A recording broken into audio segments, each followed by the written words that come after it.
Drilling the Arctic, energy giant Royal Dutch Shell is under fire for its oil exploration plans. Protesters warn of potential catastrophe.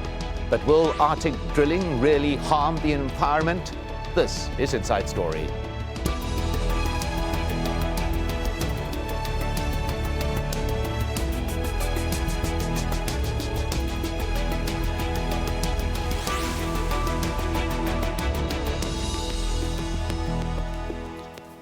Hello and welcome to the program. I'm Mike Hanna.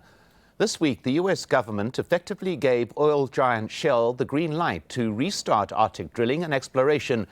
Environmental groups are furious. They say President Barack Obama risks allowing an ecological disaster by letting Shell go back after a series of drilling incidents 3 years ago. Environmentalists also say it sends the wrong message about ending the use of fossil fuels. In a moment, we'll talk to our guests about why the Arctic is such a lucrative opportunity for oil companies. But first, Alan Schaffler reports from Seattle, where a flotilla of activists surrounded the drilling rig about to head north to Alaska. Move, Shell! Get out the way! Protesters start the work week early, chants ringing. Flanked by police bike patrols, they walk to the Port of Seattle's Terminal 5. There is only one solution! Revolution! Revolution! That's where Shell Oil's huge drilling rig, the Polar Pioneer, is moored, being prepped for oil exploration off the coast of Alaska. Protesters want to stop that work. And we need to stop it for the generations to come. If we do not stop this today, we will be extinct, like so many species already are. Take your friggin' mix and move them from our port. Plenty of music and dancing keep the mood light here, but the pushback against Shell is happening in other, less cheerful arenas as well.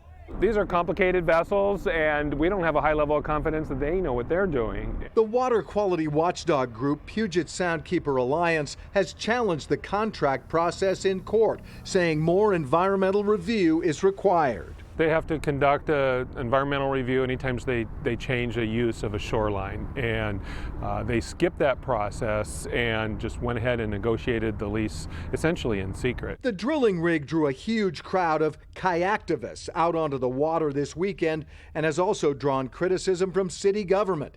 The planning department and mayor have ruled Shell and Foss Maritime, the company doing the work, don't have the right permits and have to reapply. Shell and Foss believe their contract is valid, have appealed the ruling, and are pushing forward. But the high-profile political squabble has other port customers questioning their own deals. It creates a lot of uncertainty about what is the future of the port going to be. Is the next thing going to be to stop automobile exports and imports, or is it going to be to stop garments or shoes that are being imported here because you don't like where they're made or how they're made? Carbon footprint that's using 4 Earth's worth. While the legal and regulatory battles play out, protests like this are likely to continue. And we're going to put a message out to the planet that we need to take care of ourselves. How long are you prepared to stay today? As long as we have to. Tonight? Yes. Tomorrow? I got 2 depends on. If I got camp fee, we're going to do it. A Foss spokesman tells us work has not been interrupted by the demonstrations as Shell continues to stock the Polar Pioneer with supplies for Arctic oil exploration. Alan Schaffler, Al Jazeera, Seattle.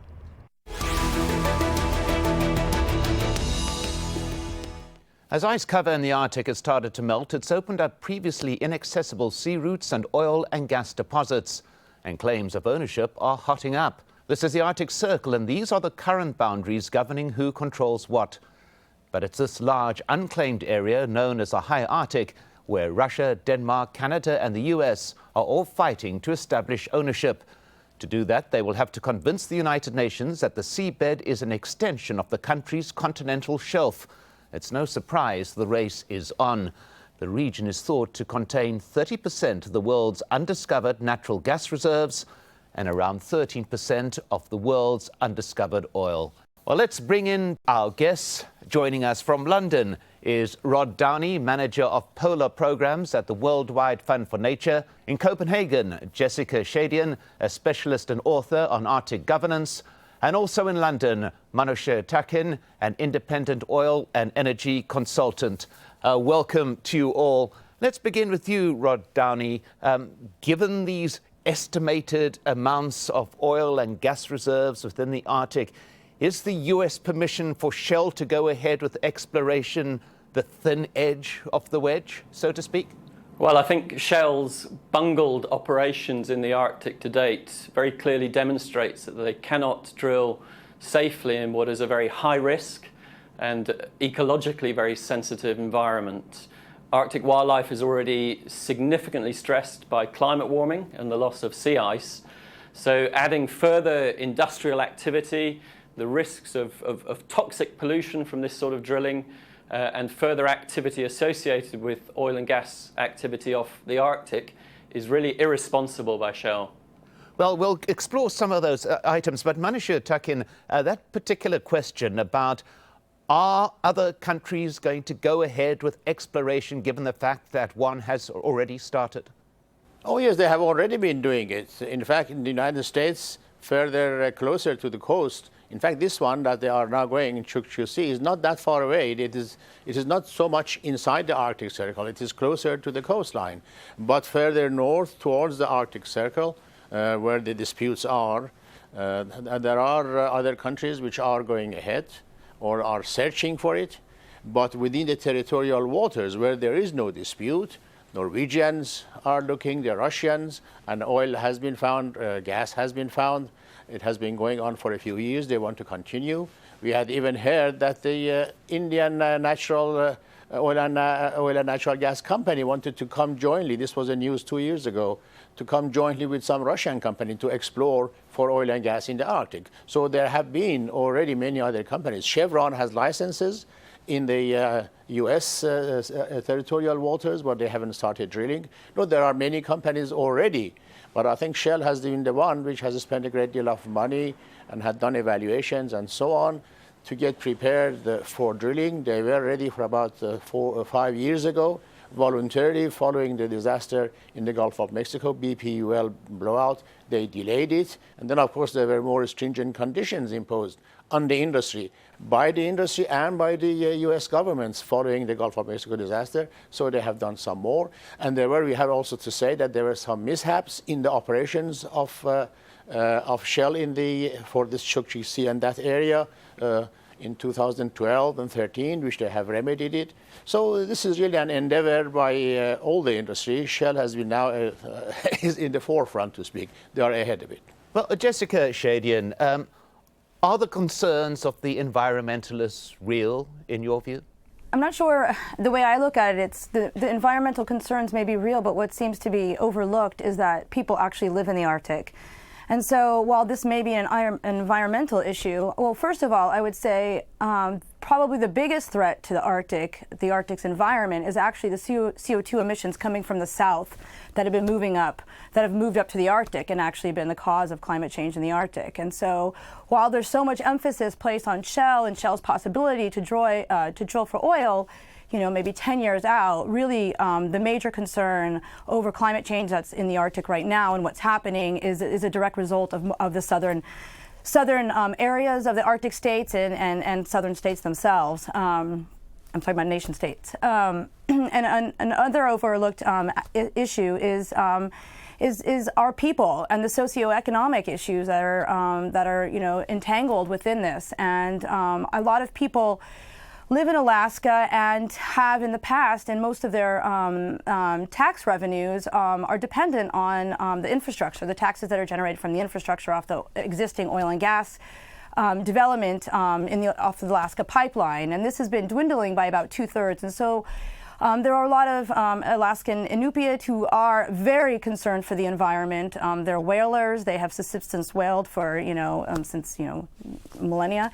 And for them to actually have created a cooperation with Shell on dealing with royalties and possible oil and gas development goes to show that there's a very big socioeconomic implication that's involved in this, and it's not just environmental. I also want to just follow up on one last. Snøhvit is an already operating offshore oil and gas development field off the coast of Norway. And the Russian Arctic is actually, I think they've begun now to develop. I think they've begun operation of one offshore field, and Norway and and Russia have just delineated their territorial, their boundary disputes, and they're going to begin. They're working right now to begin, looking to see if there's oil and gas out in the Barents Sea. Rod Downey, if I may go to you, the point that Jessica Shadian brought up there, that Shell's operations is just one of a myriad of factors that threaten people and the environment within the Arctic, some who are relying on income from these type of operations. It's a much wider picture than just a single oil company carrying out exploration, is it not? Well, yes, indeed. There are many implications for the Arctic. Of course, the most significant is climate change, which is caused by the combustion of fossil fuels across the world.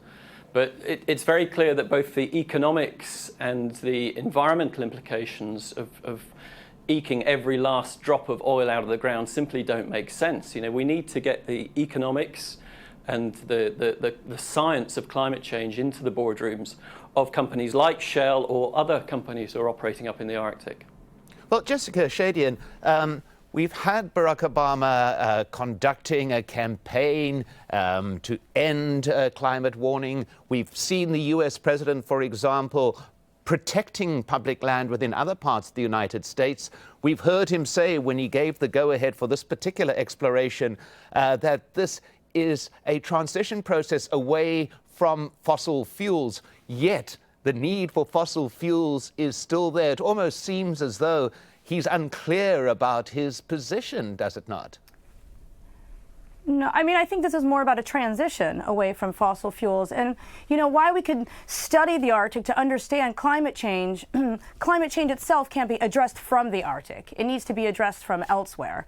And so, this is more of, a larger debate over U.S., energy security, probably global energy security. And so these discussions, may need to, they obviously do need to take place, and there are efforts to do so, but they don't really necessarily need to come from the Arctic itself, because it's actually the Arctic that's being impacted by CO2 emissions from elsewhere. And I think the two kind of issues get, turned upside down or entangled in the wrong way.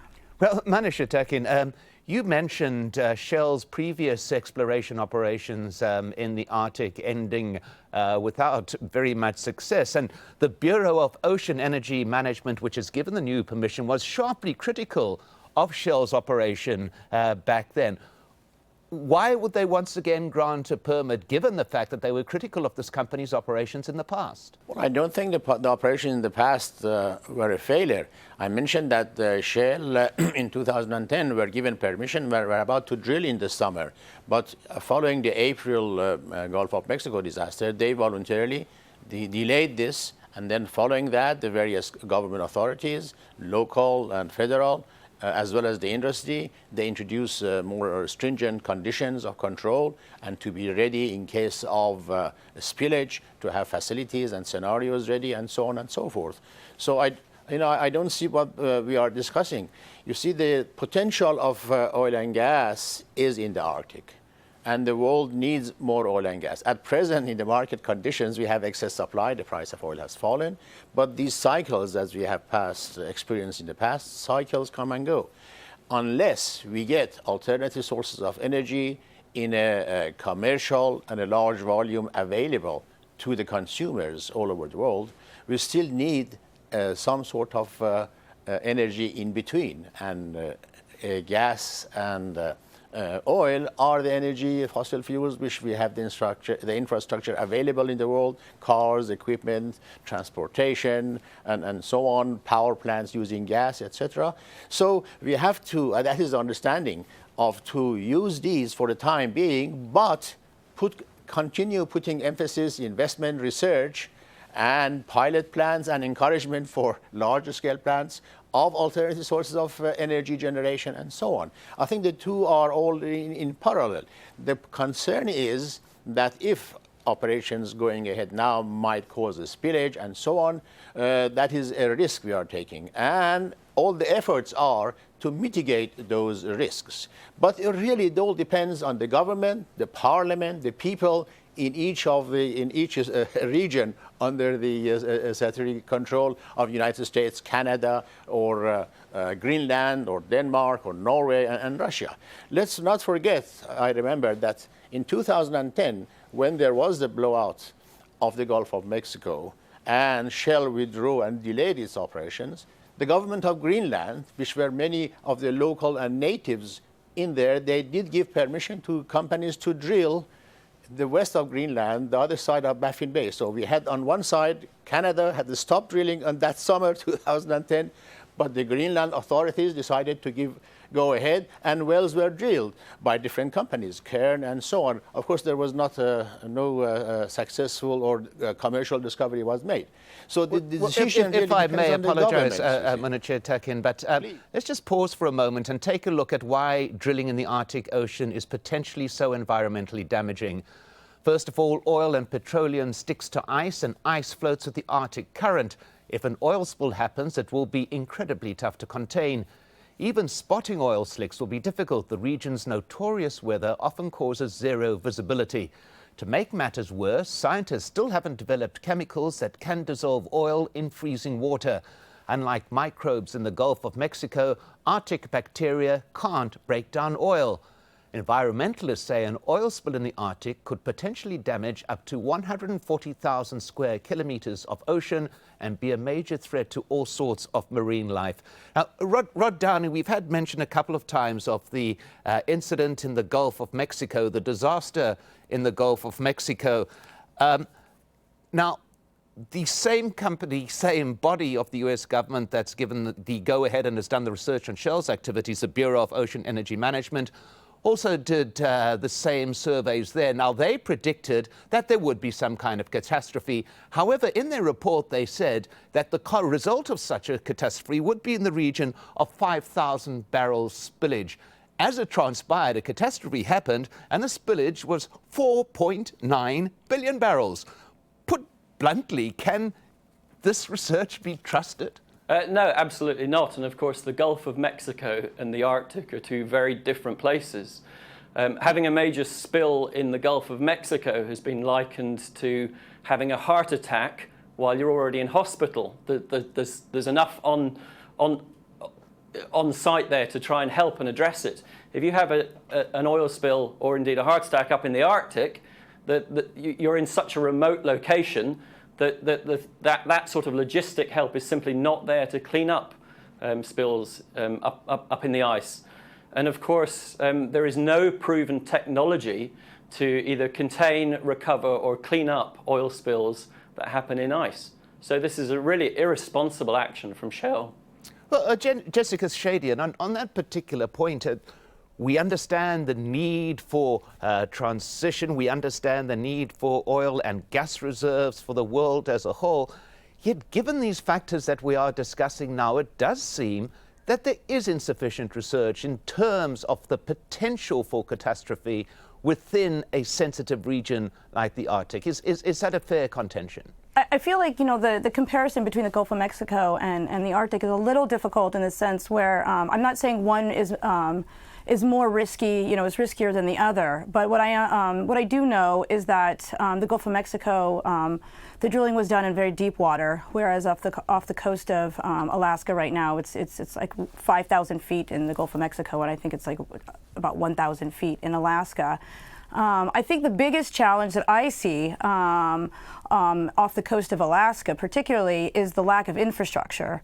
And this is going to be the biggest challenge. There are very few ports, and there is little opportunity at this moment for appropriate search and rescue. And there are, on the other hand, there are a lot of coordinated efforts at very different levels that are trying to create various governance mechanisms for search and rescue. The Arctic Council, which is a collaboration between the 8 Arctic states, they've negotiated under the auspice of the Arctic Council an oil spill preparedness and response plan. They also, or I would say governance framework. They also have signed on to a search and rescue agreement. And when the U.S. updated its last regulatory regulations for 2015 for offshore, it explicitly says in there that that the regulations will adhere to the Arctic Council's oil spill preparedness and response plan. And so at the same time, more on the ground level in Alaska, you have like a new Alaska Waterways Coastal Commission. That's a kind of a hybrid group of community members and Coast Guard. And a lot of people to talk about planning and how to deal with planning around potential, search and rescue or even an oil spill. And so we have, I think the biggest problem we have so we basically have the problems are lack of infrastructure, I would say, and actually a lack of, kind of more of a holistic, coordinated plan, because we have a lot of fragmented things going on at the moment and efforts trying to be put forward about how to deal with it. If I may, Jessica Shadian, go on to Manicya Takin at this particular point. We understand there are risks involved. Now, Shell management has made very clear that it is looking at, if these exploration operations are successful, it is looking at a program that could take 10, 20, 30, 40 years to actually start producing oil. Is this reaction too soon now in terms of the shock horror at activities in the Arctic Circle? Well, I mentioned really this is not a thing that is a universal regulation. I think the concern for the environment is legitimate. The activists who warn everybody around the world on environmental dangers have to be commended. In fact, had it not been for the environmental campaign in the last 20, 30 years, the world would have been much dirtier of all industries, not only oil and gas. So really, it is that we want energy, we need energy, and we also need the clean environment. We want cheap energy, and so on. It is not a black and white decision. And so each country, each region, they have to make decisions for themselves. And something like the Arctic, which is an international water, or the Arctic Council member countries, it is shared with others, I think they have agreed that there has to be a bit coordination. But still, Norwegians, Russians, United States, Canada, and so on, and as I said, Greenland, they have independent sovereign decisions to make. So I cannot make a comment that the risk is worth taking or not. That is depending on each country and each region. But I think it is, let's look at it this way, that if the oil resources are available and the industry or Shell, others can secure them, they would not go to hostile regions and risky areas.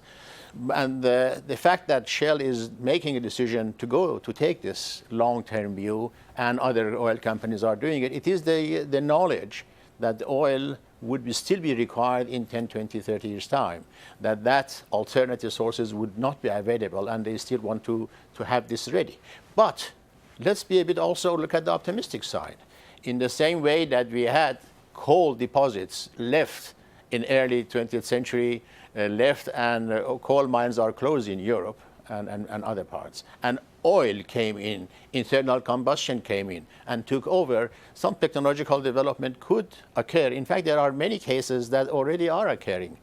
Pilot plans, schemes are to get liquid fuels from other sources and less polluting sources, to have electric and energy, again, from non-fossil sources, as well as the renewables. The battery life has expanded, and now they are efficient, really revolutionary. They are very, very efficient. So these things might suddenly, or over the next few years, provide a breakthrough. And if that comes, then many of these very risky sources might become redundant. Another point I would like to emphasize is this security of supply, security of energy for each country as itself. And we heard that the United States would like to be energy secure, to have a security of supply of oil. But if it was a wonderful world, Libya was completely open and in peace. Iraq was in peace, and business was going on, all wonderful and happy, and the rest of the world, then the world would not have needed to go to high risk and high cost areas. Well, once again, a deeply complex situation, which, as you said, Manicya Takin, is not an issue necessarily of black and white. At that point, my thanks to our guests, Rob Downey, Jessica Shadian, and Manicya Takin. And thank you for joining us on this edition of Inside Story. We'd love to hear your thoughts. You can get in touch with us on our program page at aljazeera.com. You can also post your comments on facebook.com/AJ Inside Story or tweet us at AJ Inside Story. From me, Mike Hanna, and the whole team here, thanks for watching and goodbye for now.